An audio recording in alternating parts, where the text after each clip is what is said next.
നീണ്ട മണിക്കൂർ നമ്മൾ പ്രതീക്ഷിച്ചതിനും അപ്പുറത്ത്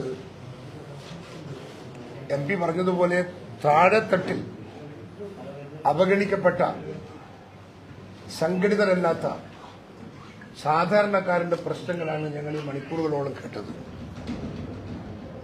ഞാൻ അവിടെ പറഞ്ഞു, ഒരു ചാറ്റൽ മഴയാണ് ഞാൻ പ്രതീക്ഷിച്ചതെങ്കിലും അതൊരു പെരുമഴ ആയി ഞങ്ങൾ അനുഭവത്തിൽ അതൊരു പെരുമഴയായി നമുക്ക് മാറി എന്നുള്ളതാണ് സത്യം. കാസർഗോഡ് ജില്ലയുടെ പൊതു ബാക്ക്വേർഡ്നെസ്, ആ ബാക്ക്വേർഡ്നെസിന്റെ അകത്ത് ഭരണകൂടത്തിന്റെ പിന്തുണയില്ലായ്മ, അവഗണന ഓരോരോ ആളുകളും എണ്ണി എണ്ണി പറയാണ്. നമുക്കറിയാം ഇവിടെ ഒരു വലിയൊരു പ്രശ്നമുണ്ടായ കാസർഗോഡ് ജില്ലയിൽ വലിയ പ്രശ്നമുണ്ടായ ഒരു ജില്ലയാണ് ഈ ജില്ല.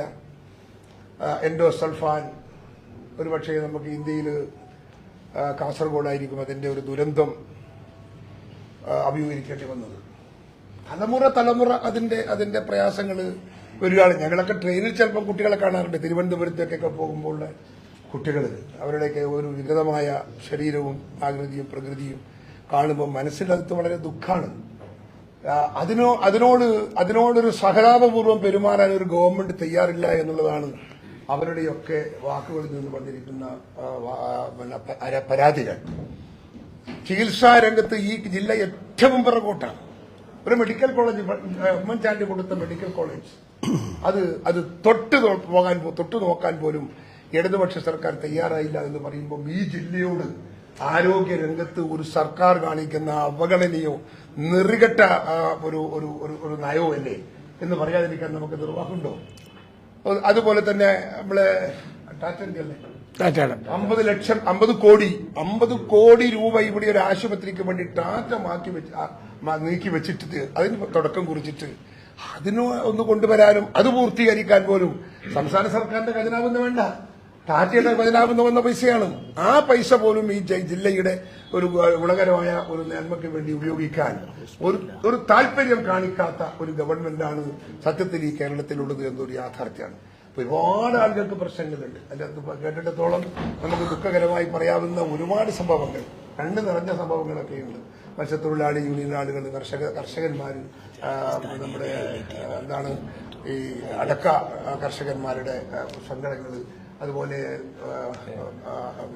അമ്പല രംഗത്തുള്ള ദേവസ്വം രംഗത്തുള്ള ആളുകളുടെ സംഘടനകൾ ഇതെല്ലാം കേട്ട് നമ്മൾക്ക് മടുത്ത് നമ്മൾ സങ്കടപ്പെട്ടു. അവർക്ക് അവസാനം ഒരു വാക്ക് കൊടുത്തിട്ടാണ് വന്നത്, ഐക്യജനാധിപത്യ മുന്നണി അധികാരത്തിൽ വന്നാൽ ഈ പ്രശ്നങ്ങളോടൊക്കെ ഞങ്ങൾ പ്രതികരിക്കും, ഞങ്ങൾ ആ പ്രശ്നങ്ങൾ കയ്യിലെടുക്കും, ചെയ്യാവുന്ന എല്ലാ സഹായങ്ങളും പരമാവധി ചെയ്തു കൊടുക്കുമെന്ന് പ്രതിപക്ഷ നേതാവ് ഞാനും അവർക്ക് ഉറപ്പ് നൽകി അവരെ സമാശ്വസിപ്പിച്ചാണ് അവരെ വിട്ടത്.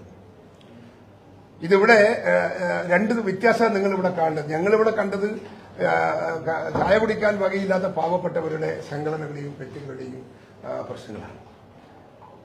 ഞങ്ങളെപ്പോലെ തന്നെ നടത്തിയ മുഖ്യമന്ത്രിയുടെ യാത്രയുടെ അകത്ത് സമ്പന്നന്മാരുടെ ആളുകളുടെ യോഗമാണ് നടന്നത്. അവരെയാണ് കേട്ടത്, അവരെയാണ് കണ്ടത്, അവരോടൊപ്പമാണ് സമയം ചെലവഴിച്ചത്. രണ്ട് കാഴ്ചപ്പാടുകൾ തമ്മിലുള്ള വ്യത്യാസം അത് മുഖവിലക്കെടുക്കാൻ മാധ്യമങ്ങൾക്ക് സാധിക്കണം. ഞങ്ങൾ ആരോടൊപ്പം, പിണറായി വിജയനും മുഖ്യമന്ത്രിയും ഗവൺമെന്റും ആരോടൊപ്പം എന്നത് വലിയ പ്രശ്നമാണ്. അത് ഏതായാലും കാസർഗോഡ് ജനങ്ങൾക്ക് മനസ്സിലാവുന്നതാണ് എന്റെ വിശ്വാസം. ഒരുപാട് പ്രശ്നങ്ങൾ ഉണ്ടായിട്ടുണ്ട്. പിന്നെ ഈ സമരമുഖം നിങ്ങൾക്കറിയാം, കേരളത്തിൽ നമ്മളിത് തുറക്കുന്നത് ഒരു രാഷ്ട്രീയ ലക്ഷ്യം വെച്ചുകൊണ്ട് തന്നെയാണ്. വരാൻ പോകുന്ന തെരഞ്ഞെടുപ്പ്, ആ തെരഞ്ഞെടുപ്പിന്റെ അകത്തേക്ക് അണികളെ സജ്ജമാക്കുക എന്ന ഉത്തരവാദിത്വമാണ് നമ്മുടെ ഈ ജാഥയിലൂടെ നമ്മൾ നിറവേറ്റുന്നത്. അതിനുള്ള എല്ലാ അനുകൂലമായ ഘടകങ്ങളും സാഹചര്യങ്ങളും കേരളത്തിൽ ഇപ്പോൾ ഉണ്ടായിട്ടുണ്ട് എന്നാണ് എനിക്ക് തോന്നുന്നത്.